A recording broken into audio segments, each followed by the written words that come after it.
আওয়ামী লীগের রাজনৈতিক কার্যক্রম নিষিদ্ধ রাখতেই, অথবা যদি সরাসরি বলে যে আওয়ামী লীগকে নিষিদ্ধ রাখতেই সন্ত্রাস বিরোধী আইনের দুটি সংশোধিত ধারা অধ্যাদেশ আকারে যে রাষ্ট্রপতি নির্দেশ জারি করা হয়েছিল সেটি আইনে পরিণত করা হয়েছে, এবং সেটির মাধ্যমে এখন কি দাঁড়াচ্ছে, এই মুহূর্তে প্রতিটি রাজনৈতিক দল ইনক্লুডিং বিএনপি সহ প্রতিটি রাজনৈতিক দল এবং পুরো দেশ ভয়ঙ্কর এক ঝুঁকির মুখে। প্রথমত, ডক্টর ইউনূস সরকারের মতন আরেকটি জঙ্গি সরকার আমাদের সামনে ভয়াবহ রূপে উপস্থিত হওয়ার আশঙ্কা দেখা দিচ্ছে। জামাত ভয়ে আছে যে তাদের কার্যক্রমও এই আইনের অধীনেই যে কোনো সময় নিষিদ্ধ করা হতে পারে প্রজ্ঞাপন জারির মাধ্যমে।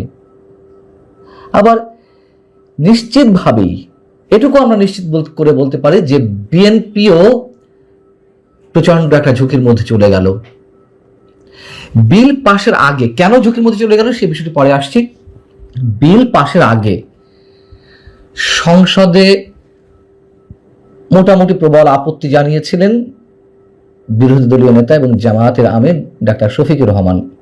তিনি কি বলেছিলেন, এটিও আমাদের কাছে যেমন হাস্যকর এবং একই সঙ্গে পরিহাসের এবং বিপজ্জনক। তিনি বলছিলেন যে এ সংক্রান্ত একটি তুলনামূলক শীট তারা 3-4 মিনিট আগে হাতে পেয়েছেন, তারা এটি পুরো পড়তে পারেননি। আইনটি অবশ্যই একটি স্পর্শকাতর আইনটি পাশের জন্য তাদের আরো একটু সময় দেওয়ার দাবি জানানো হচ্ছে। কেন জামাত এটিকে স্পর্শকাতর আইন বলল? জামাতের দাবির মুখেই তো, এনসিপির দাবির মুখেই তো অধ্যাদেশের বলে আওয়ামী লীগের রাজনৈতিক কার্যক্রম নিষিদ্ধ করেছিল ডক্টর ইউনূস সরকার। জামাতের আমিরের বক্তব্যের পর আমাদের স্বরাষ্ট্রমন্ত্রী সালাউদ্দিন আহমেদ কি বললেন সেটি আরো মজার। তিনি বললেন যে বিলটি একটি গণহত্যাকারী সন্ত্রাসী সংগঠনের নিষিদ্ধকরণ সংক্রান্ত একটি সংশোধনী। আগের যে সন্ত্রাস বিরোধী আইন ছিল তার সংশোধনের জন্য বিরোধী দলীয় নেতা নিশ্চয়ই স্মরণ থাকার কথা, ওনারা এবং এনসিপির বন্ধুরা সবাই মিলে একটি আন্দোলন করেছিলেন। সেই আন্দোলনের প্রেক্ষিতে মোটামুটি বাংলাদেশে একটা জনমত সৃষ্টি হয়েছিল। সেই প্রেক্ষিতে তাদের অর্থাৎ আওয়ামী লীগের কার্যক্রম নিষিদ্ধ করা হয়েছে সন্ত্রাস বিরোধী আইনে। সে অনুযায়ী নির্বাচন কমিশনে তাদের নিবন্ধন স্থগিত হয়ে আছে। এই আইনের অনুবলে পরবর্তীতে 47 অনুচ্ছেদ অনুসারে আইসিটি অ্যাক্টকেও অর্থাৎ আন্তর্জাতিক অপরাধ ট্রাইব্যুনাল আইন পরিবর্তন এনে সংগঠনের বিচারে বিধান যুক্ত করে সেই আইনটাও সংশোধন করা হয়েছে। সালাউদ্দিন আহমেদ সাহেবের বক্তব্যটা আরো মজার আমি এই কারণে বলছিলাম যে যখন আওয়ামী লীগকে নিষিদ্ধ করার একটি প্রস্তাব জামাত এনসিপির পক্ষ থেকে করছিল তখন তারা তুমুল বিরোধিতা করেছিল। তারা সবসময় বলেছে এইভাবে নির্বাহী আদেশের মাধ্যমে কোনো রাজনৈতিক সংগঠন বা রাজনৈতিক দল নিষিদ্ধ করা ঠিক নয়।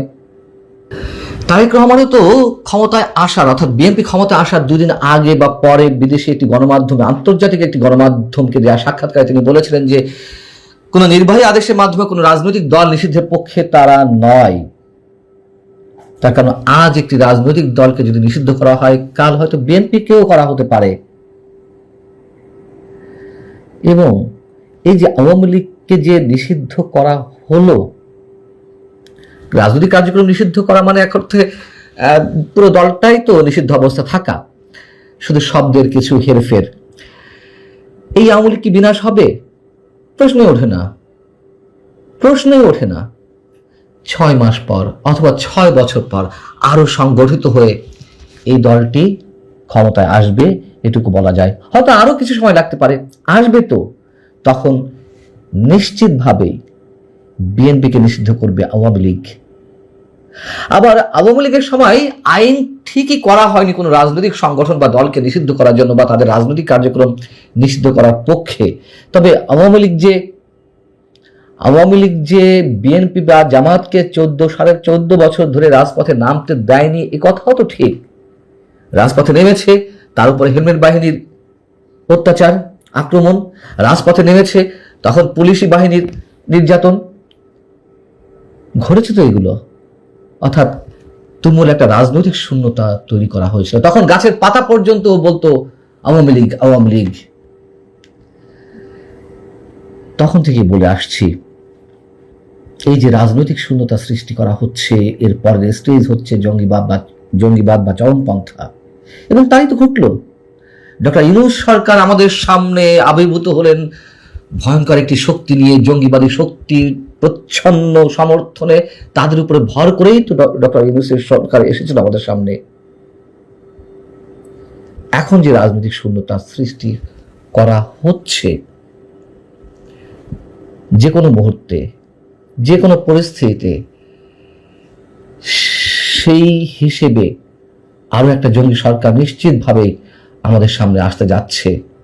আতঙ্ক থেকেই এই কথাগুলো বলছি। আশাটা অস্বাভাবিক কিছু নয়। এবং জামাতও ভয়ে আছে এই একই অস্ত্র ব্যবহার করে, একই আইন ব্যবহার করে তাদেরকেও যে কোনো সময়, মানে তাদের রাজনৈতিক কার্যক্রম যে কোনো সময় নিষিদ্ধ করা হতে পারে। এবং সেই ভয় থেকেই জামাতের আমির মোটামুটি প্রবল আপত্তি তুলে ধরেছিল। বিএনপি যে খেলা খেলছে, এটিও আমাদের সামনে নতুন কিছু নয়, হয়তো ওই অর্থে যে যে যখন ক্ষমতায় যায় তারা আর ভাবতে পারে না যে কোনো সময় তাদেরকেও ক্ষমতা থেকে বিদায় নেওয়া লাগতে পারে। প্রতিটি দল ক্ষমতায় যাওয়ার সঙ্গে সঙ্গেই মনে করে আজীবনের জন্য তারা ক্ষমতা এসেছে। কেউ নয়, পৃথিবীর কোনো শক্তির সাধ্য নেই তাদেরকে ক্ষমতা থেকে হটানোর। এবং আওয়ামী লীগ যতদিন না পর্যন্ত ফিরে না আসতে পারে খুব স্বাভাবিক প্রক্রিয়ায়, অনেকেই প্রশ্ন করছেন তাহলে কি আওয়ামী লীগ আন্ডারগ্রাউন্ডে চলে যাবে? হতে পারে।